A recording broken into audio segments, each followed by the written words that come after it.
कहानी की शुरुआत हमारे मेन कैरेक्टर से होती है जो पूरी तरह अंधेरे में जागता है।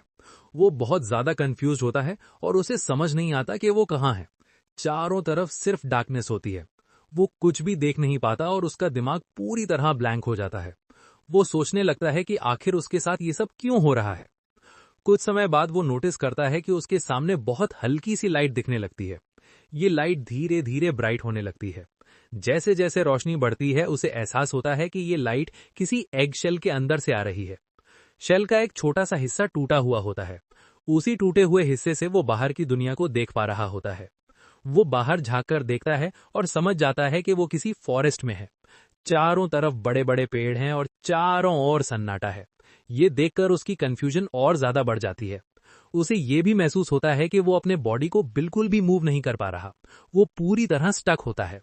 तभी अचानक उसके सामने एक स्टेटस स्क्रीन अपीयर होती है, बिल्कुल गेम सिस्टम जैसी।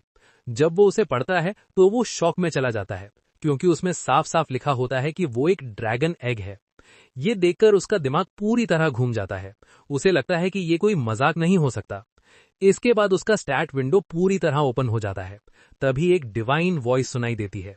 वो आवाज कामली बताती है कि ये विंडो उसकी सारी एबिलिटीज और उनकी न्यूमेरिकल वैल्यूज दिखाती है, ताकि सब कुछ समझना इजी हो। फिर भी वो पूरी तरह कंफ्यूज ही रहता है।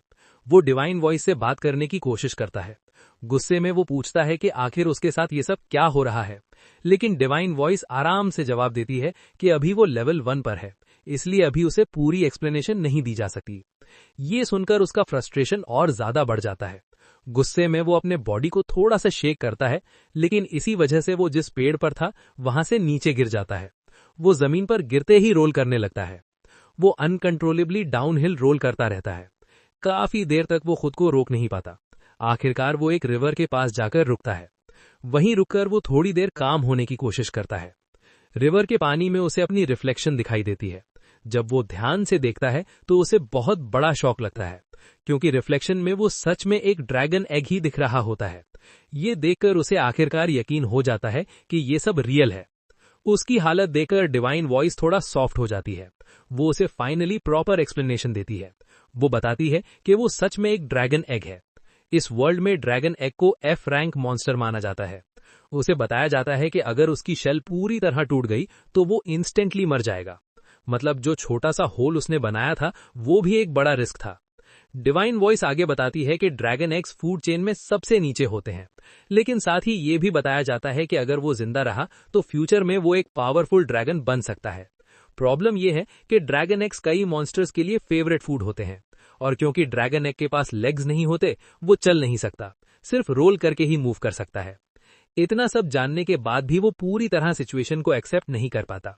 वो डिसाइड करता है कि एक जगह रुकना डेंजरस है, इसलिए वो पूरी स्पीड से रोल करना शुरू कर देता है। लेकिन ये फैसला भी उसके लिए खतरा बन जाता है। वो रोल करते करते एक छोटे क्लिफ से नीचे गिर जाता है। सिस्टम तुरंत अनाउंस करता है कि उसकी फॉल रेजिस्टेंस लेवल 1 से लेवल 2 हो गई है। फिर भी गिरने की वजह से उसका HP कम हो जाता है। ये उसे याद दिलाता है कि उसे ज्यादा केयरलेस नहीं होना चाहिए।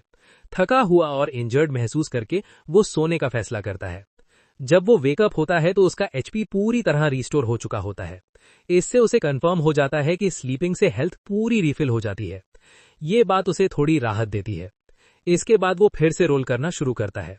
चलते चलते वो सोचता रहता है कि जब वो हैच होगा तो क्या होगा। क्या वो फ्यूचर में एक मैसिव ड्रैगन बनेगा? क्या उसे हर दिन लड़ाइयां लड़नी पड़ेंगी? इन्हीं थॉट्स में खोया हुआ वो अचानक रुक जाता है।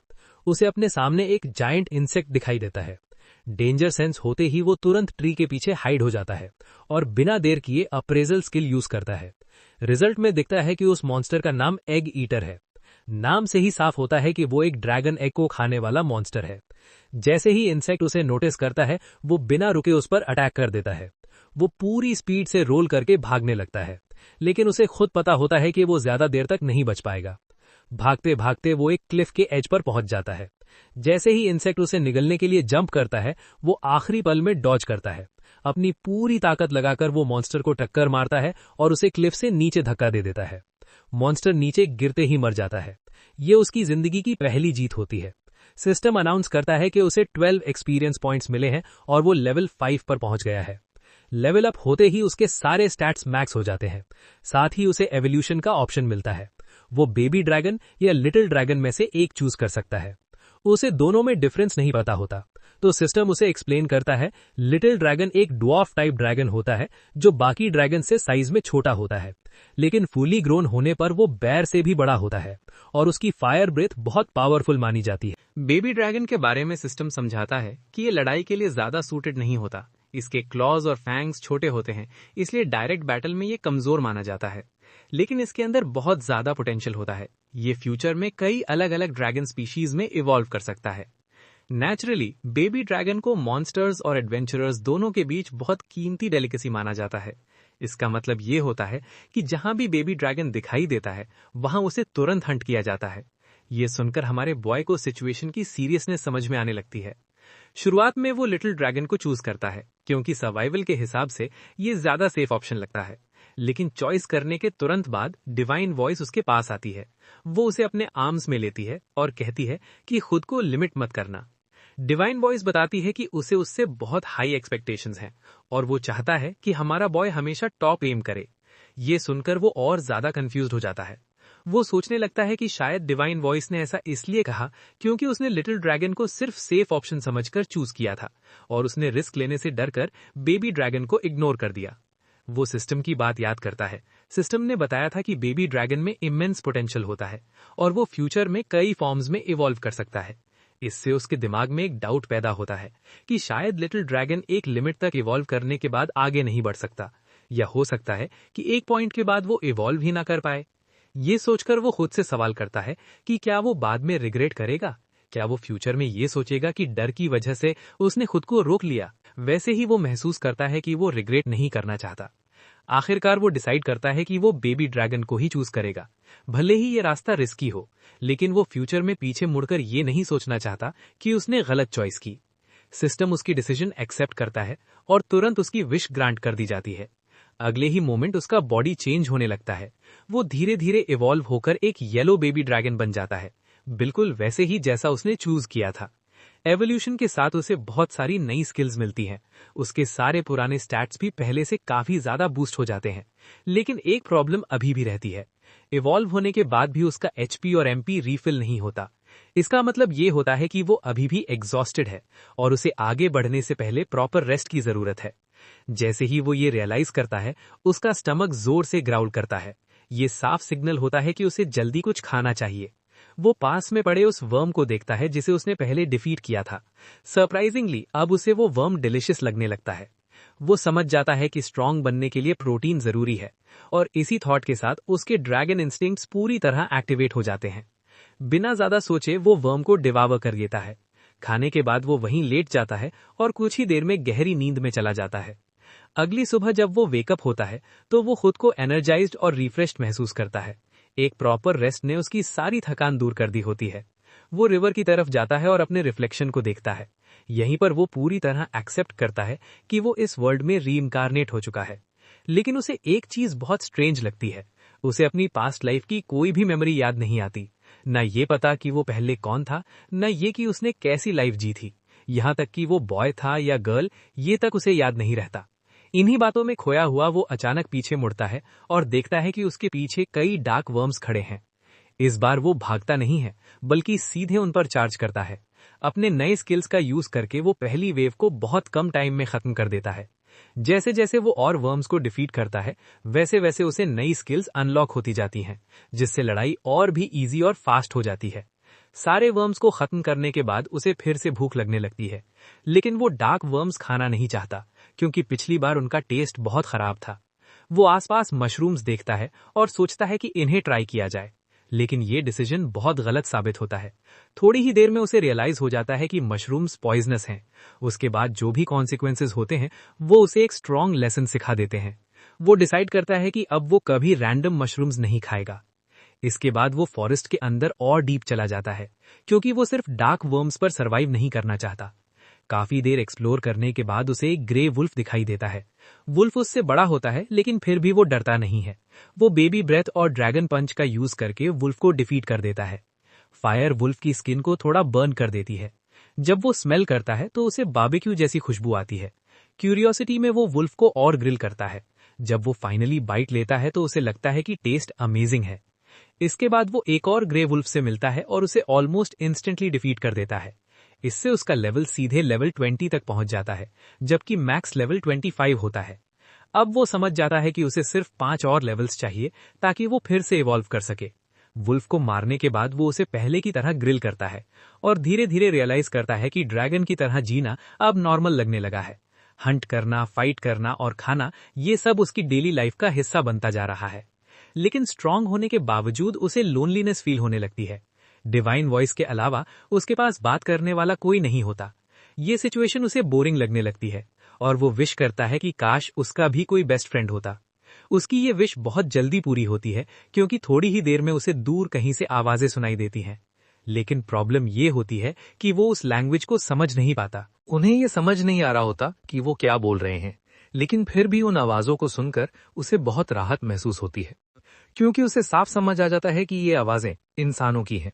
ये महसूस होते ही वो जल्दी से पास के एक पेड़ के पीछे हाइड हो जाता है और ध्यान से बाहर झांक कर देखता है। उसे सामने एडवेंचरर्स का एक छोटा सा ग्रुप दिखाई देता है जो धीरे धीरे उसकी तरफ आ रहे होते हैं। पहले तो वो सोचता है कि बाहर निकलकर उनसे बात करने की कोशिश करे, लेकिन फिर उसे याद आता है कि वो एक ड्रैनिन है। ये सोचकर उसके दिमाग में डाउट आ जाता है कि क्या वो लोग उसे देखते ही अटैक कर देंगे।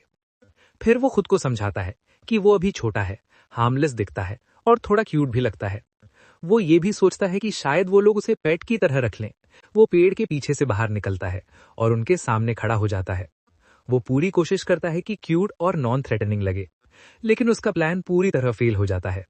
एडवेंचरर्स उसे क्यूट बिल्कुल नहीं समझते। उनकी नजर में वो सिर्फ प्रे होता है और वैल्यूएबल मीट होता है। बिना एक पल सोचे ग्रुप का लीडर अपनी स्वॉर्ड से उसकी चेस्ट पर वार कर देता है। अगले ही पल वो आदमी मैजिक यूज करता है, जिससे उसका पूरा बॉडी नंब हो जाता है। उसके लिए प्रॉपरली मूव करना इम्पॉसिबल हो जाता है। वो भागने की कोशिश करता है, लेकिन उसका बॉडी उसकी बात नहीं मानता। नंबिंग इफेक्ट की वजह से वो जमीन पर गिर जाता है। वो हेल्पलेस हालत में पड़ा रहता है और देखता है कि एडवेंचरर्स धीरे धीरे उसकी तरफ आ रहे हैं। उनके चेहरे साफ बता रहे होते हैं कि वो उसे मारने वाले हैं। उसी पल उसे एहसास होता है कि उसने कितना बड़ा मिस्टेक किया, ये सोचकर कि कोई ड्रैगन इंसानों का दोस्त बन सकता है। इतना सरवाइव करने के बाद, इतनी मेहनत से इवॉल्व करने के बाद सब कुछ यहाँ खत्म होने वाला लगता है, और वो भी एक मीनिंगलेस मौत के साथ। जैसे ही लीडर अपना वेपन उठाता है और फिनिशिंग ब्लो देने ही वाला होता है, तभी एक फीमेल एडवेंचरर बीच में आ जाती है। वो लीडर को रोक देती है और कहती है कि इतने छोटे, क्यूट और इनोसेंट ड्रैगन को मारने की जरूरत नहीं है। वो कंफ्यूजन में पड़ जाता है कि वो अभी तक जिंदा कैसे है। कुछ सेकंड्स बाद उसे अपने बॉडी में वार्म फीलिंग महसूस होने लगती है। जब वो ऊपर देखता है तो उसे पता चलता है कि वो female adventurer healing magic use कर रही है। वो तुरंत अपनी अप्रेजल स्किल यूज करता है और पता चलता है कि उसका नाम मारिया है। उसका एमपी बहुत कम होता है, फिर भी वो उसे हील करना चूज करती है। मारिया उससे बात करती रहती है और थोड़ी देर बाद सिस्टम अनाउंस करता है कि उसने ग्रीक लैंग्वेज स्किल गेन कर ली है। अब अगर वो स्किल लेवल अप करता है तो वो ह्यूमन लैंग्वेज और अच्छे से समझ पाएगा। लेकिन ये शांत मोमेंट ज्यादा देर नहीं रहता। अचानक आगे कहीं से लाउड स्क्रीम सुनाई देती हैं। मारिया तुरंत पहचान लेती है कि ये आवाजें उसके कॉमरेड्स की हैं और बिना सोचे समझे वो उनकी मदद के लिए भागने लगती है। उसके जाने से पहले वो मारिया का हाथ पकड़ लेता है और उसे रुकने का सिग्नल देता है। वो उसे वॉर्न करने की कोशिश करता है कि आगे बहुत डेंजर है और वो अकेले हैंडल नहीं कर पाएगी। लेकिन मारिया अपना हाथ छुड़ाकर भाग जाती है और उसे पीछे छोड़ देती है। वो रियलाइज करता है कि वो वहां खड़ा रहकर कुछ नहीं कर सकता। जिस लड़की ने उसकी जान बचाई वो डेंजर में है। हिम्मत जुटाकर वो खुद को मूव करने के लिए फोर्स करता है और मारिया के पीछे भागता है। जब वो वहां पहुंचता है तो उसका डर और गहरा हो जाता है, क्योंकि वो मॉन्स्टर को देख लेता है। वो एक रॉक ड्रैगन होता है जो सी रैंक मॉन्स्टर है। हालात और खराब इसलिए होते हैं क्योंकि उसके पास 197 जीपी होते हैं, मतलब उसे हराने के लिए बहुत ज्यादा डैमेज चाहिए। मारिया पहले ही इंजर्ड हो चुकी होती है और जब वो उसका नाम पुकारता है तो रॉक ड्रैगन का अटेंशन उसकी तरफ चला जाता है। इतने बड़े मॉन्स्टर को अपनी तरफ देखते हुए वो डर से फ्रीज हो जाता है। उसका बॉडी हिल नहीं पाता और उसके दिमाग में बस एक ही सवाल होता है, क्या सच में यही उसका एंड है? यहीं एपिसोड 1 खत्म होता है। नेक्स्ट पार्ट मिस न करने के लिए सब्सक्राइब करो और अगला वीडियो जरूर देखो।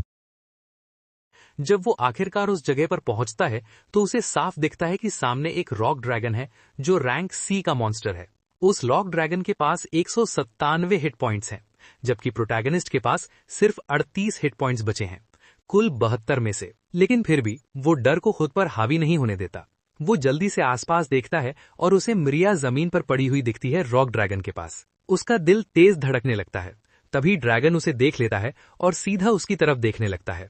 प्रोटैगनिस्ट पूरी तरह घबरा जाता है। वो किसी तरह एक अटैक से बचता है और झाड़ियों के पीछे छिप जाता है।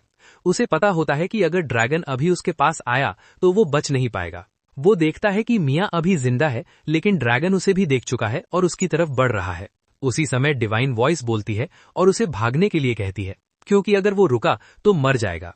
प्रोटैगनिस्ट को ये बात पहले से पता होती है, क्योंकि उसके पास अभी कोई ऐसी स्किल या पावर नहीं होती जिससे वो ड्रैगन को हरा सके।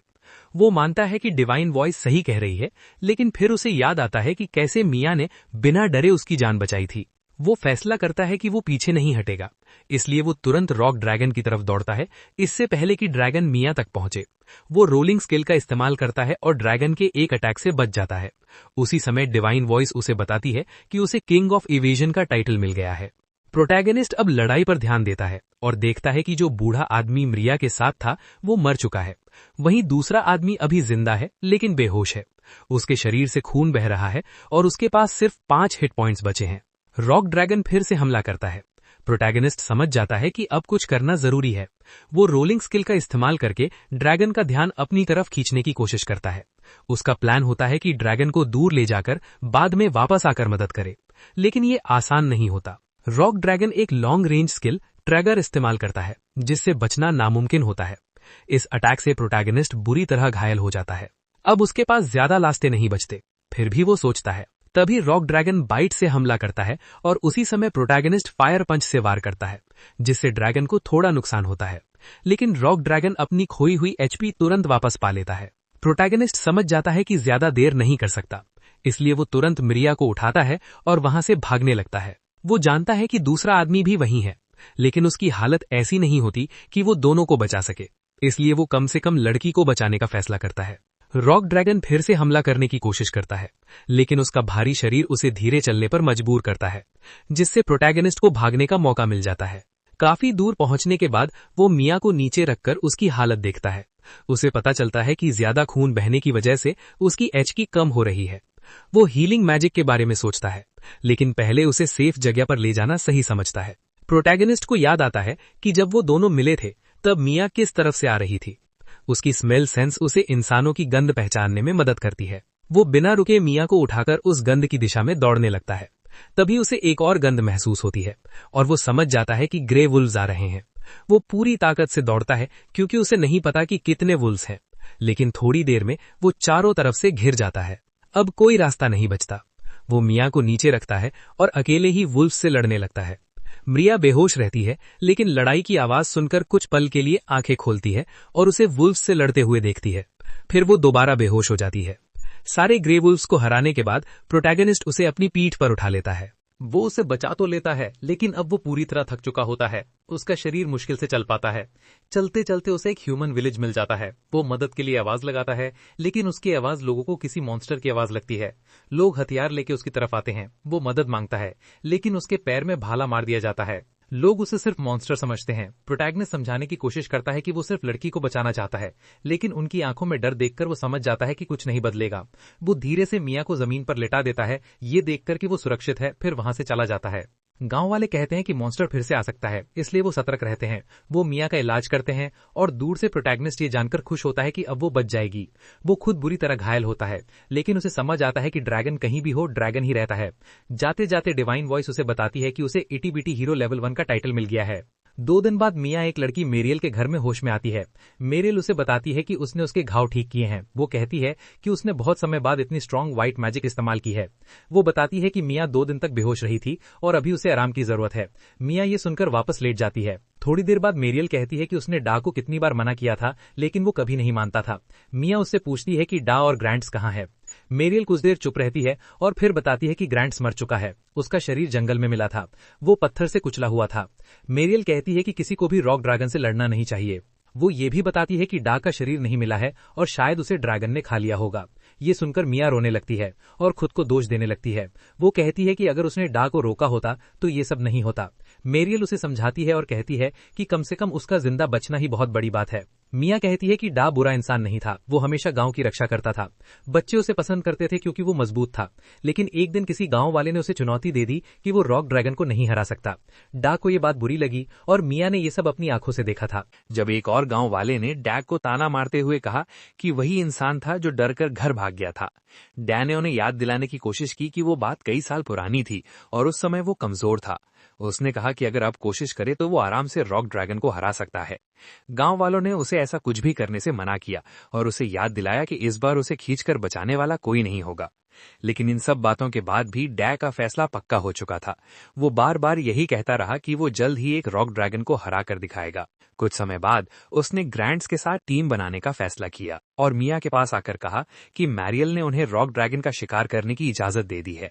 ये बात पूरी तरह झूठ थी, लेकिन डैन ने यह भी कहा कि मैरियल अभी बिजी है, इसलिए उसने कहा है कि मिया भी उनकी मदद करे। मिया को इस बात पर शक हुआ और उसने उनसे पूछा कि इस समय मैरियल कहाँ है। वो खुद उससे ये बात सुनना चाहती थी, लेकिन डैन ने साफ कहा कि मैरियल पास के दूसरे गांव में किसी काम से चली गई है। मिया थोड़ी देर के लिए चुप हो गई, लेकिन फिर उसने उन्हें याद दिलाया कि रॉक ड्रैगन गांव के बाहर का सबसे खतरनाक मॉन्स्टर है और मैरियल ने साफ मना किया था कि किसी भी हालत में उससे लड़ाई नहीं करनी चाहिए। उसने ये भी कहा था कि अगर डैश शिकार पर जाना चाहे तब भी मिया को उसकी मदद नहीं करनी चाहिए। डैन ने इस बात को गलत समझ लिया और मिया से पूछ बैठा कि क्या वो उसे झूठा कह रही है। मिया मुश्किल में पड़ गई। डैन ने उसे मनाने की कोशिश करते हुए कहा कि ग्रैंट्स भी वहां मौजूद था जब मैरियल ने इजाजत दी थी। ये भी एक झूठ था, लेकिन डैन ने मिया को धमकी दी कि अगर वो उनके साथ नहीं गई तो वो फिर भी रॉक ड्रैगन के पास जाएंगे और अगर ऐसा हुआ तो डै और ग्रैंट्स दोनों की जान जा सकती है। ये सुनकर मिया के पास कोई और रास्ता नहीं बचा और उसे मजबूरी में हाँ कहना पड़ा। इस तरह वो सीधे डै के जाल में फंस गई। ये सब सुनने के बाद मैरियल कहती है कि डै की अपनी ही घमंड ने उसकी जान ले ली और इससे ये साफ दिखता है कि इंसान कितनी छोटी बातों के लिए गलत फैसले ले लेते हैं। वो मिया से कहती है कि उसे सावधान रहना चाहिए और वही गलती दोबारा नहीं करनी चाहिए क्योंकि उसकी जान भी जा सकती है। मिया सिर हिलाकर सहमति जताती है और अपने आंसू पोंछती है। तभी मैरियल मुस्कुराती है और कहती है कि ये वाकई काबिले तारीफ है कि वो इतनी गंभीर चोटों के बाद भी बचकर यहाँ तक पहुंची। ये सुनते ही मिया सीधा बैठ जाती है और पूछती है कि क्या कोई उसे जंगल से उठाकर यहाँ लाया था। मैरियल ये सुनकर हैरान हो जाती है और उसे याद दिलाती है कि वो गांव के बाहर एक मॉन्स्टर के हमले में मिली थी।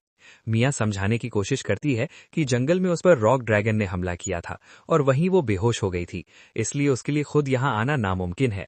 मैरियल कहती है कि ये बात अजीब है क्योंकि गांव का कोई भी इंसान रात में अकेले जंगल में जाने का जोखिम नहीं उठाएगा। वो गांव के बाहर बेहोश पड़ी मिली थी और लोगों ने कहा कि वहां उस पर मॉन्स्टर ने हमला किया था। ग्रेगरी उस मॉन्स्टर को भगा दिया। मिया और ज्यादा उलझन में पड़ जाती है क्योंकि उसे कुछ भी याद नहीं रहता। मैरियल उसे समझाती है कि कभी कभी बड़ा शौक लगने पर इंसान अपनी याददाश्त खो देता है, शायद उसके साथ भी यही हुआ हो। मिया इस बात पर सोचती है, लेकिन उसे अचानक याद आता है कि उसने एक बेबी ड्रैगन को ग्रे वुल्स के झुंड से लड़ते हुए देखा था। वो तुरंत पूछती है कि जो मॉन्स्टर उसके पास था वो दिखने में कैसा था, लेकिन मैरियल कहती है कि उसे नहीं पता क्योंकि उसके पहुंचने से पहले ही वो भाग चुका था। मिया आगे कुछ नहीं कहती, लेकिन उसके मन में सवाल उठने लगते हैं कि क्या वो वही ड्रैगन हो सकता है। कुछ दिन बाद एमसी जंगल के बीच में जागता है और देखता है कि उसकी सारी चोटें ठीक हो चुकी हैं। उसे पता होता है कि आराम करने से उसका शरीर हील हो जाता है, लेकिन फिर भी उसे यकीन नहीं होता कि वो इतनी जल्दी ठीक कैसे हो गया। उसे साफ समझ आता है कि ड्रैगन्स बहुत मजबूत होते हैं। अगर वो इंसान होता तो शायद इतनी जल्दी ठीक नहीं हो पाता। वो बस यही उम्मीद करता है कि मिया अब सुरक्षित हो। उसे याद आता है कि उसे बचाते वक्त वो खुद को कितना कमजोर महसूस कर रहा था। भले ही वो इवॉल्व हुआ हो और उसे लगा हो कि वो स्ट्रांग हो गया है, लेकिन सच ये था कि वो अभी भी कमजोर ही था। अगर वो थोड़ा और मजबूत होता तो शायद सब कुछ अलग होता और वो उस रॉक ड्रैगन को हरा सकता था। इसी वजह से वो तय करता है कि अब उसे और स्ट्रांग बनना होगा और वो समय बर्बाद नहीं करता। वो जल्द ही डार्क वर्म्स के एक ग्रुप को ढूंढने का फैसला करता है। लड़ाई के लिए वो एक डार्क वर्म को पेड़ से बांध देता है, जिससे आसपास के सारे डार्क वर्म्स वहां इकट्ठा हो जाते हैं। जब सारे वर्म्स ट्रैप के पास आ जाते हैं तो एमसी अचानक उन पर हमला कर देता है और कुछ ही सेकंड में उन्हें कुचल देता है। वो गर्व से कहता है कि उसने उनके कॉल अलाइज स्किल का इस्तेमाल करके ट्रैप लगाया और ये बहुत अच्छे से काम किया। डिवाइन वॉइस उसे बताती है कि उसे रॉन्ग डूअर का टाइटल मिला है। एमसी को ये थोड़ा ज्यादा सख्त लगता है। वो साफ करता है कि वो आगे से ये तरीका इस्तेमाल नहीं करेगा, लेकिन अभी वो इन डार्क वर्म्स का इस्तेमाल करके जल्दी इवॉल्व होना चाहता है। बिना रुके वो डार्क वर्म से लड़ता रहता है और कुछ ही मिनटों में उन्हें एक एक करके खत्म कर देता है। डिवाइन वॉइस उसे बताती है कि उसे 24 एक्सपी मिले हैं। कुछ देर बाद फिर बताया जाता है कि उसे 48 एक्सपी और मिले हैं। एमसी रुकता नहीं है और बिना दया के डार्क वर्म्स को खत्म करता रहता है। वो उन पर ड्रैगन पंच का इस्तेमाल करता है और उनमें से ज्यादातर को खत्म कर देता है। एमसी बहुत ही कम समय में सारे डार्क वर्म्स को खत्म कर देता है। जब आखिरी वर्म भी गिर जाता है तो वो हल्की सी मुस्कान के साथ उनसे कहता है कि अपने दोस्त की मदद के लिए सबका एक साथ दौड़कर आना सच में बहुत हीरोइक था और वो इनकी इस नोबल सैक्रिफाइस को हमेशा याद रखेगा। इसके बाद वो आखिरी डार्क वर्म को अपने फायर ब्रेथ से पूरी तरह राख बना देता है और उसी पल वो लेवल 25 पर पहुंच जाता है। एमसी खुशी से चिल्लाता है और डिवाइन वॉइस उसे बताती है कि उसने एवोल्यूशन के लिए जरूरी सारी कंडीशंस पूरी कर ली हैं और उसका लेवल पूरी तरह मैक्स हो चुका है। अब जब एवोल्यूशन के लिए सब कुछ पूरा हो चुका होता है तो डिवाइन वॉइस उससे पूछती है कि क्या वो एवोल्यूशन ट्री देखना चाहता है। एमसी बिना देर किए एक्साइटेड होकर हाँ कह देता है। डिवाइन वॉइस उसे अलग अलग एवोल्यूशन ऑप्शंस दिखाती है। इस बार उसके सामने पूरे 5 चॉइसेस होती हैं, लेकिन आखिरी वाली चॉइस थोड़ी डरावनी होती है, जिसका नाम यंग प्लेग ड्रैगन होता है। बाकी ऑप्शंस में kid marble dragon, mini angel dragon और मिनी ड्रैगन शामिल होते हैं। एमसी कुछ देर के लिए उलझ जाता है और सोचने लगता है कि मिनी, किड, बेबी और लिटिल में आखिर फर्क क्या होता है। उसे यंग प्लेग ड्रैगन वाला ऑप्शन भी थोड़ा क्यूरियस बना देता है और इसी वजह से उसे डिसीजन लेने में परेशानी होती है। लेकिन तभी डिवाइन वॉइस खुद बोलती है और उसकी कंफ्यूजन दूर करने लगती है। डिवाइन वॉइस बताती है कि कुछ मॉन्स्टर टाइप्स में लिटिल का मतलब एवोल्यूशन स्टेज नहीं होता, बल्कि उस स्पीशीज का साइज लिमिट होता है। एमसी थोड़ा चौंक जाता है क्योंकि डिवाइन वॉइस आमतौर पर इतनी डिटेल में जवाब नहीं देती, लेकिन अब वो ध्यान से सुनने लगता है। डिवाइन वॉइस बताती है कि लिटिल टाइप मॉन्स्टर्स के स्टैट्स जल्दी बढ़ते हैं, लेकिन उनके एवोल्यूशन पाथ और एबिलिटीज कम होते हैं, जबकि बेबी टाइप मॉन्स्टर्स के पास ज्यादा ऑप्शंस होते हैं। ये सुनकर एमसी तुरंत समझ जाता है कि लिटिल टाइप्स जल्दी ग्रो करते हैं और आसानी से सरवाइव कर लेते हैं, लेकिन लॉन्ग रन में वो सही चॉइस नहीं होते। यही वजह है कि बेबी टाइप बनना उसका सही फैसला था। डिवाइन वॉइस आगे बताती है कि किड टाइप बेबी टाइप का हायर वर्जन होता है, यानी एक तरह से अगला स्टेज। वो ये भी समझाती है कि कई मॉन्स्टर टाइप्स में एवोल्यूशन चॉइसेस कम होती हैं, लेकिन उनका एवोल्यूशन ट्री स्टेबल होता है। एमसी को ये बात काफी साफ लगती है। इसके बाद वो यंग ड्रैगन टाइप के बारे में पूछना चाहता है, लेकिन डिवाइन वॉइस इस बारे में कुछ नहीं बताती। एमसी समझ जाता है कि उसे इस ऑप्शन के बारे में अभी और जानकारी नहीं मिलने वाली, इसलिए वो मान लेता है कि ये शायद किड टाइप के आसपास ही होगा। फिर भी वो डिसाइड करता है कि चॉइस लेने से पहले हर ऑप्शन को अच्छे से समझना जरूरी है। डिवाइन वॉइस उसे बताती है कि मिनी ड्रैगन का साइज लिटिल ड्रैगन जैसा ही होता है, लेकिन उसका ग्रोथ काफी स्लो होता है और उसके एवोल्यूशन ऑप्शंस भी लिमिटेड होते हैं। इसके बदले में उसके फ्यूचर एवोल्यूशंस में काफी पोटेंशियल होता है। एमसी तुरंत कह देता है कि उसे स्लो ग्रोथ बिल्कुल पसंद नहीं है और लिमिटेड ऑप्शंस भी उसे सही नहीं लगते। इसके बाद वो डिवाइन वॉइस से नेक्स्ट ऑप्शन के बारे में बताने को कहता है। डिवाइन वॉइस बताती है कि मिनी एंजल ड्रैगन वो ड्रैगन होता है जिसने प्रोटेक्टिव स्पिरिट हासिल कर लिया होता है और जो दूसरों के लिए जीने की कसम खाता है। ये ड्रैगन कई तरह की व्हाइट मैजिक इस्तेमाल कर सकता है, लेकिन उसकी फाइटिंग एबिलिटी ज्यादा अच्छी नहीं होती। एमसी प्रोटेक्टिव स्पिरिट वाले टाइटल को देखता है और कहता है कि शायद एवोल्यूशन पाथ टाइटल्स के हिसाब से भी बदल सकता है। उसे ये ऑप्शन पूरी तरह पसंद नहीं आता क्योंकि इसमें बैटल पावर कम है, लेकिन व्हाइट मैजिक हीलिंग के काम आती है, वही मैजिक जो मीरिया ने पहली बार मिलने पर उसके घाव ठीक करने के लिए इस्तेमाल की थी। वो इस ऑप्शन के बारे में सोच ही रहा होता है कि डिवाइन वॉइस अगले चॉइसेस समझाना शुरू कर देती है। डिवाइन वॉइस बताती है कि किड ड्रैगन बेबी ड्रैगन के बाद आने वाला नेचुरल फॉर्म है। ये अभी भी पूरी तरह मैच्योर नहीं होता, लेकिन इसकी फिजिकल स्ट्रेंथ काफी बढ़ जाती है। एमसी समझ जाता है कि ये बेबी ड्रैगन का स्ट्रॉन्गर वर्जन है और एक तरह से ये उसका सही और सिंपल पाथ भी हो सकता है। इसके बाद डिवाइन वॉइस उसे किड मार्बल ड्रैगन के बारे में बताती है।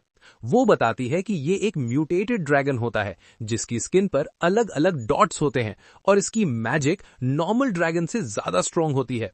एमसी को ये ऑप्शन काफी इंटरेस्टिंग लगती है क्योंकि लॉन्ग रन में ज्यादा मैजिक पावर बहुत काम आ सकती है।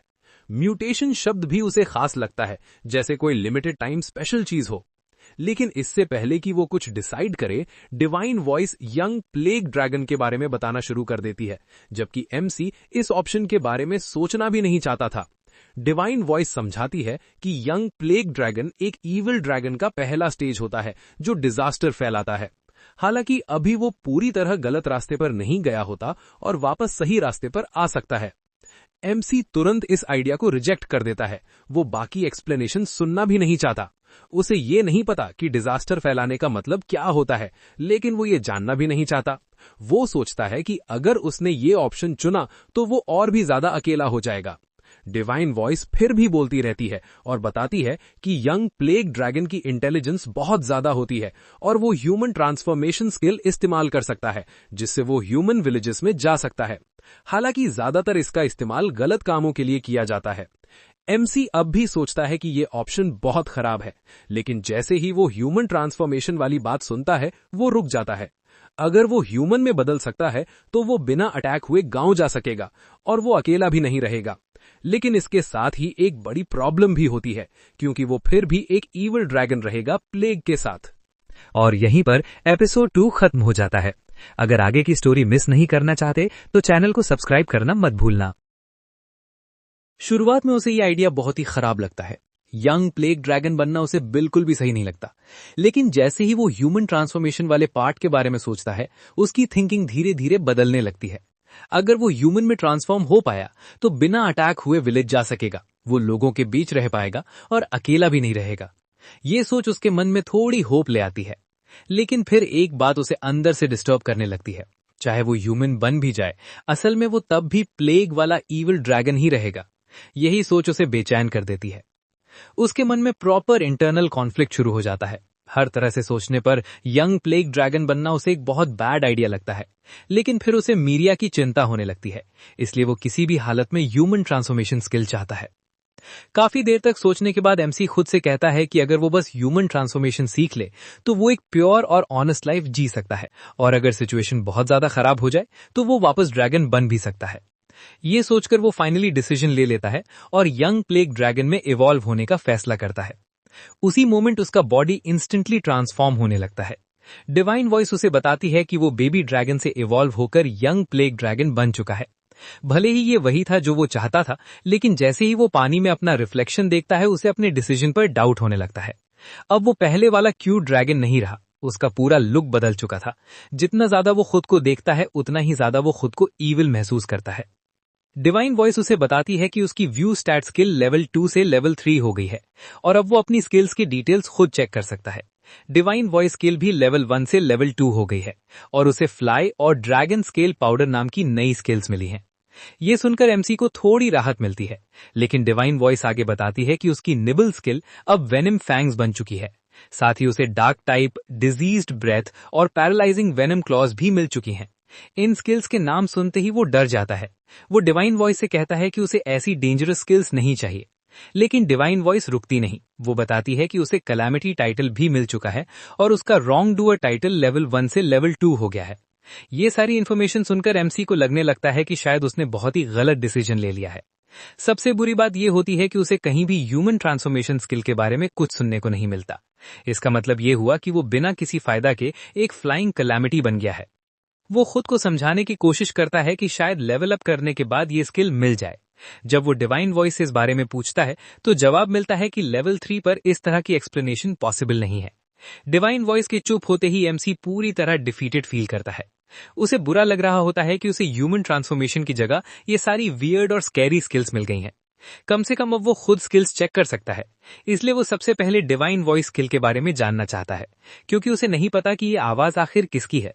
लेकिन डिवाइन वॉइस फिर वही जवाब देती है कि लेवल 3 पर इस तरह की एक्सप्लेनेशन पॉसिबल नहीं है।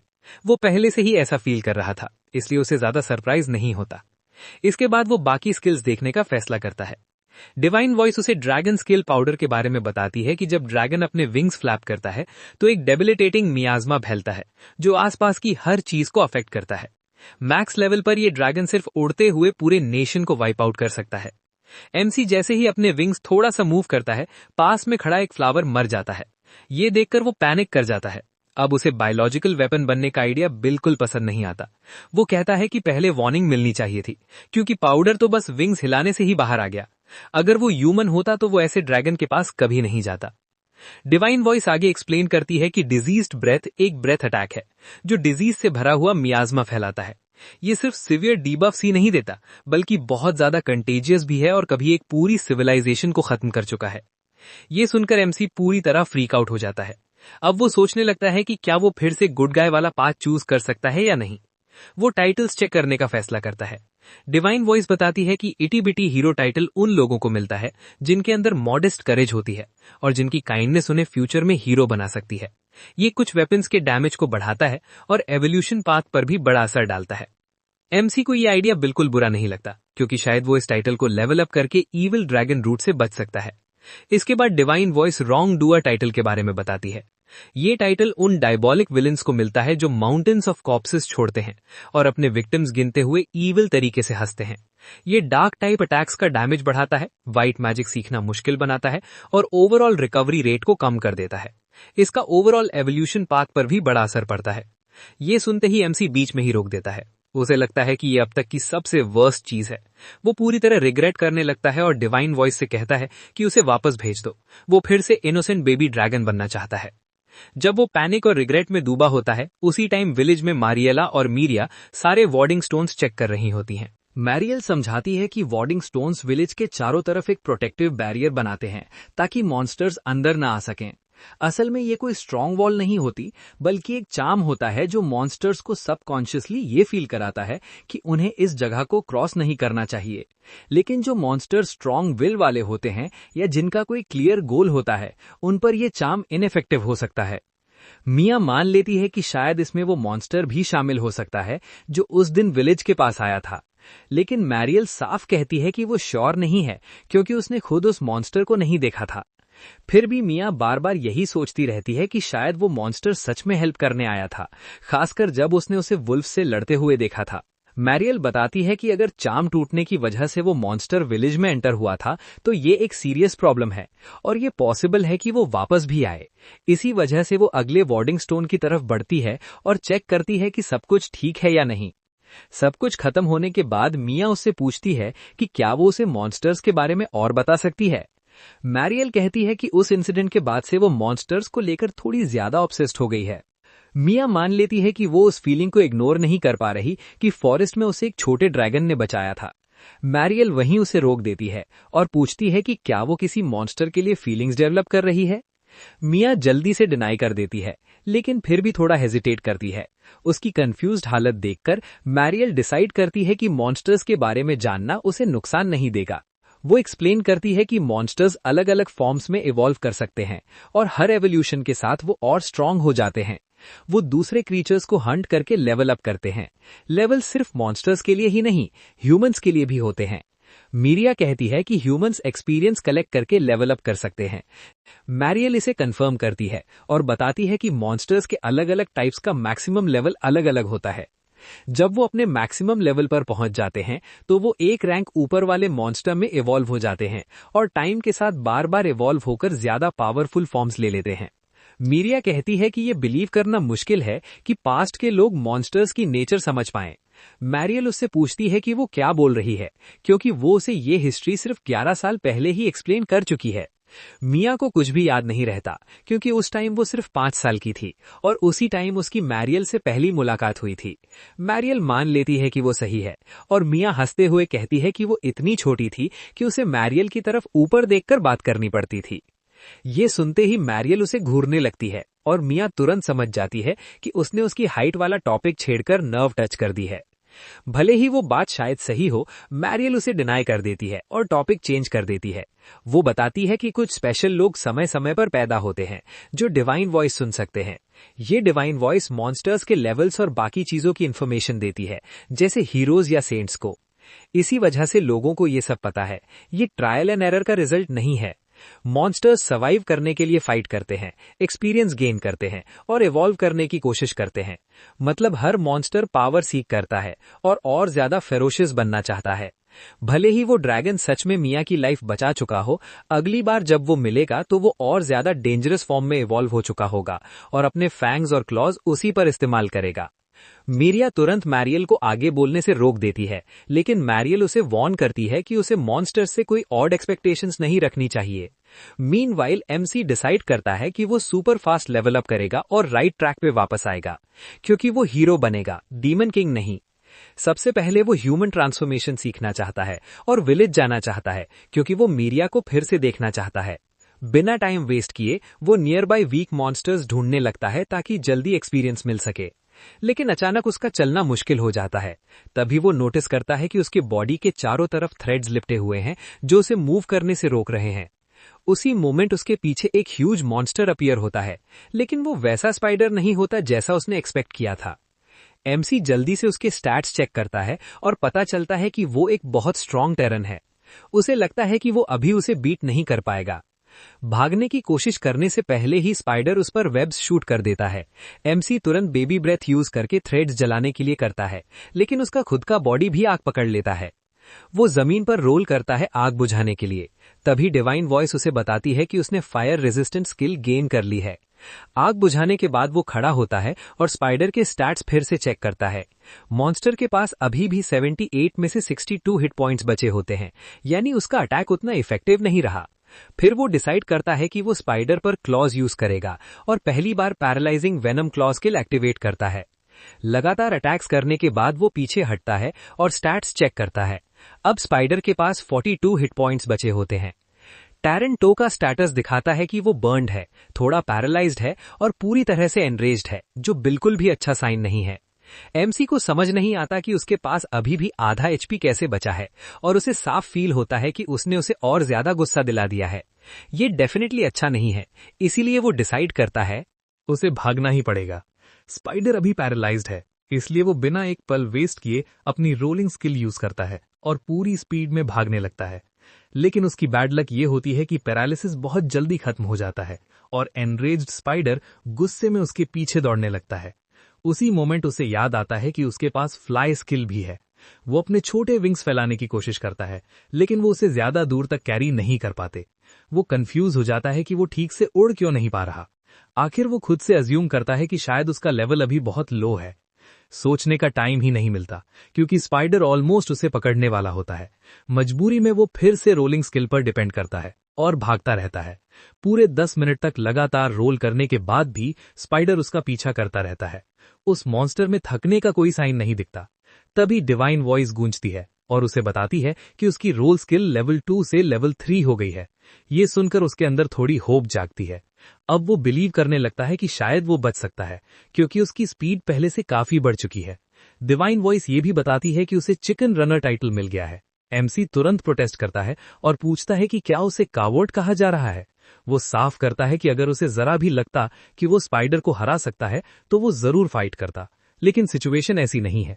तभी हालात और खराब हो जाते हैं जब उसके सामने अचानक एक बड़ा क्लिफ आ जाता है। उसे साफ पता होता है कि इतना बड़ा ड्रॉप उसे श्योरली मार देगा। वो सोचता है कि एज से पहले राइट टर्न ले ले, लेकिन फिर उसके दिमाग में एक और आइडिया आता है। अगर वो दूसरी साइड तक पहुंच गया तो वो एस्केप कर सकता है। उसकी फ्लाई स्किल रिलायबल नहीं है, फिर भी वो फुल स्पीड में जंप लगाने का डिसीजन लेता है। बेस्ट की होप करते हुए वो जंप करता है। हाईएस्ट पॉइंट पर पहुंचते ही वो अपने विंग्स पूरी तरह फैलाता है और विंड को राइड करने की कोशिश करता है। ये आइडिया उसकी एक्सपेक्टेशन से भी ज्यादा अच्छा काम करता है। वो सेफली दूसरी साइड पहुंच जाता है। उसे खुशी होती है कि वो बच गया, लेकिन उसका शरीर अब एक्सट्रीम एग्जॉशन महसूस कर रहा होता है। स्पाइडर उसकी साइड से पूरी तरह गायब हो चुका होता है। एमसी मान लेता है कि शायद मॉन्स्टर ने पीछा छोड़ दिया है। वो कॉन्फिडेंट होकर खुद से प्रॉमिस करता है कि लेवल अप करने के बाद वो वापस आएगा और स्पाइडर को जरूर हराएगा। लेकिन तभी वो पीछे क्लिफ की तरफ देखता है और फ्रीज हो जाता है। स्पाइडर गया नहीं होता, उसने अपने वेब से एक पूरा ब्रिज बना लिया होता है ताकि वो भी दूसरी साइड आ सके। एमसी पैनिक कर जाता है। उसे समझ आ जाता है कि ये मॉन्स्टर जरूरत से ज्यादा परसिस्टेंट है। बिना टाइम वेस्ट किए वो फिर से रोलिंग शुरू कर देता है। डिवाइन वॉइस बताती है कि रोल स्किल लेवल 3 से लेवल 4 हो गई है। ये अच्छी बात होती, लेकिन एमसी इस टाइम अपनी लाइफ के लिए फाइट कर रहा होता है, इसलिए खुश होने का कोई मौका नहीं मिलता। तभी कैजुअली एक ग्रे वुल्फ उसके रास्ते में आ जाता है। एमसी बस उसके ऊपर से रोल कर जाता है और उसे इंस्टेंटली 20 एक्सपीरियंस मिल जाता है। डिवाइन वॉइस बताती है कि वॉकिंग एग टाइटल के इफेक्ट की वजह से उसे एक्स्ट्रा 12 एक्सपीरियंस भी मिला है। यंग प्लेग ड्रैगन लेवल 1 से डायरेक्टली लेवल 3 पर पहुंच जाता है। इसके बाद रास्ते में एक फॉरेस्ट कटर भी आ जाता है। एमसी उस इंसेक्ट को भी रोल करके मार देता है और एक्सपीरियंस गेन कर लेता है। इसके बाद वो गलती से वॉर मश, एक वियर्ड मॉन्स्टर बटरफ्लाई और कुछ और मॉन्स्टर्स के ऊपर भी रोल कर जाता है। ये पूरी situation literally hit and run बन जाती है, जिससे उसके रॉन्ग डूअर टाइटल का एक्सपीरियंस और बढ़ जाता है। डिवाइन वॉइस बताती है कि यंग प्लेग ड्रैगन लेवल 3 से लेवल 8 तक पहुंच चुका है। सिर्फ भागते भागते उसके स्टैट्स काफी ऊपर चले गए होते हैं। अब एमसी सोचने लगता है कि शायद अब वो स्पाइडर को हरा सकता है। वो फाइनली रुकता है और स्पाइडर का सामना करता है। जल्दी से उसके स्किल्स चेक करता है, जिनमें बाइट, पैरालाइजिंग टंग, स्पाइडर सिल्क और डबल पॉइजन शामिल होते हैं। उसे नहीं पता कि डबल पॉइजन एग्जैक्टली क्या करता है, लेकिन वो डिसाइड करता है कि वो क्लोज जाकर full powered baby breath use करेगा। कुछ करने से पहले ही स्पाइडर उसे दिखा देता है कि डबल पॉइजन क्या होता है। वो हवा में एक पावरफुल टॉक्सिन रिलीज कर देता है। एमसी तुरंत एक ट्री पर जंप करता है ताकि डिस्टेंस बना सके। पॉइजन रेजिस्टेंस की वजह से वो मूव कर पाता है, लेकिन उसका थ्रोट बुरी तरह जलने लगता है। जल्द ही एमसी रियलाइज करता है कि स्पाइडर पॉइजन के इफेक्ट का वेट कर रहा है, क्योंकि उसे नहीं पता कि एमसी पॉइजन रेजिस्टेंट है। यही बात उसके दिमाग में एक ग्रेट आइडिया डाल देती है। वो एक्टिंग करने का डिसीजन लेता है। वो जोर जोर से कॉफ करता है और ट्री से नीचे गिर जाता है, प्रिटेंड करते हुए कि वो मर रहा है। स्पाइडर इस ट्रैप में फंस जाता है और उसे फिनिश करने के लिए जंप करता है। भले ही उसका थ्रोट अभी भी दर्द कर रहा हो, एमसी हेजिटेट नहीं करता। एयरबोर्न स्पाइडर पर वो फुल बेबी ब्रेथ यूज करता है, क्योंकि उसे पता होता है कि अब मॉन्स्टर डॉज नहीं कर पाएगा। अंत में वो अपनी टेल से एक स्ट्रॉन्ग ब्लो मारता है और स्पाइडर को कंप्लीटली फिनिश कर देता है। डिवाइन वॉइस उसे बताती है कि उसका लेवल 8 से 14 हो गया है। एमसी सैटिस्फाइड फील करता है। इतना टफ मॉन्स्टर हराने से उसका लेवल काफी ज्यादा बढ़ गया होता है। डिवाइन वॉइस बताती है कि बेबी ब्रेथ स्किल लेवल 2 से लेवल 3 हो गई है और उसे ड्रैगन टेल स्किल भी मिल गई है। वो एक्साइटेड होकर वेट करता है कि divine voice human transformation skill का मेंशन करे, लेकिन एक बार फिर डिवाइन वॉइस पूरी तरह साइलेंट हो जाती है। ये उसे फिर से होपलेस फील कराता है। वो सोचने लगता है कि शायद ह्यूमन ट्रांसफॉर्मेशन सीखने से पहले उसे कुछ और करना होगा। पूरा दिन बहुत एग्जॉस्टिंग रहा होता है। आखिर वो डिसाइड करता है कि कुछ खा ले और कहीं रेस्ट करे। लक से उसे एक नाइस लुकिंग केव मिलती है, जो अपेरेंटली एम्प्टी होती है। वो जल्दी से केव के अंदर जाता है, फायर जलाता है और डिनर कुक करता है।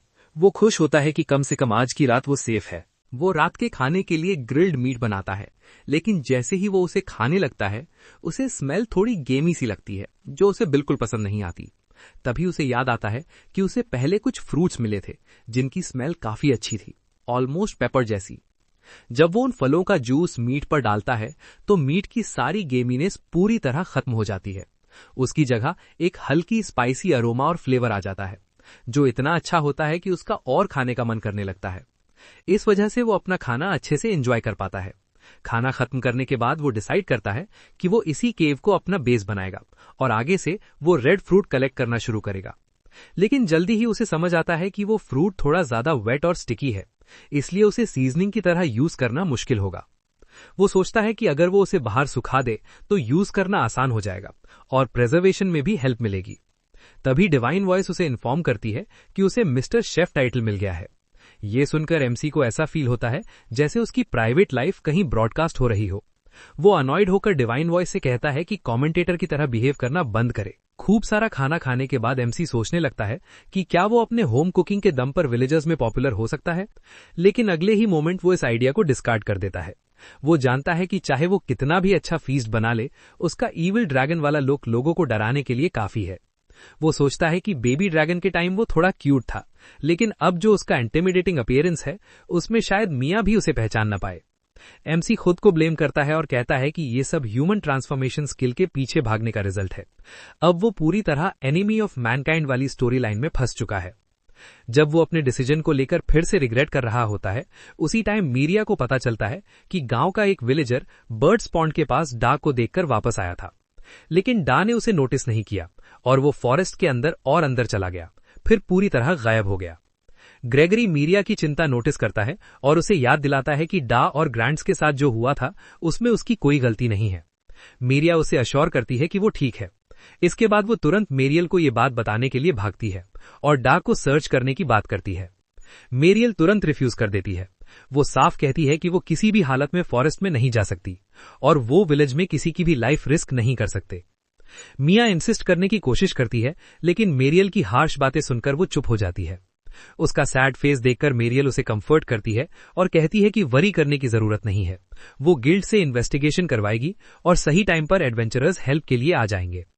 मेरिया अपनी अनरीजनेबल बिहेवियर के लिए सॉरी कहती है और डिसाइड करती है कि अब वो कोई आर्ग्यूमेंट नहीं करेगी। अगले दिन एमसी एक अच्छी नींद के बाद पूरी तरह रिकवर्ड फील करता है, लेकिन जैसे ही वो बाहर देखता है उसे रिवर के पास एक स्ट्रेंज मूविंग पडल दिखाई देता है। जब वो उसके स्टैट्स चेक करने की कोशिश करता है तो अचानक उसका सिरदर्द करने लगता है। डिवाइन वॉइस बताती है कि व्यू स्टैट स्किल लेवल 3 पर इतनी स्पेसिफिक इंफॉर्मेशन प्रोवाइड नहीं कर सकती। एमसी को समझ नहीं आता कि ये क्या हो रहा है। उसकी आंखों में भी जलन शुरू हो जाती है और सब कुछ और कंफ्यूजिंग लगने लगता है। तभी डिवाइन वॉइस उसे इन्फॉर्म करती है कि उसकी व्यू स्टैट स्किल लेवल 3 से लेवल 4 हो गई है। इसके बाद वो किसी तरह अपनी आंखें खोल पाता है। सब कुछ ब्लरी दिखता है, लेकिन अब भी उसे समझ नहीं आता कि वो मॉन्स्टर आखिर है क्या।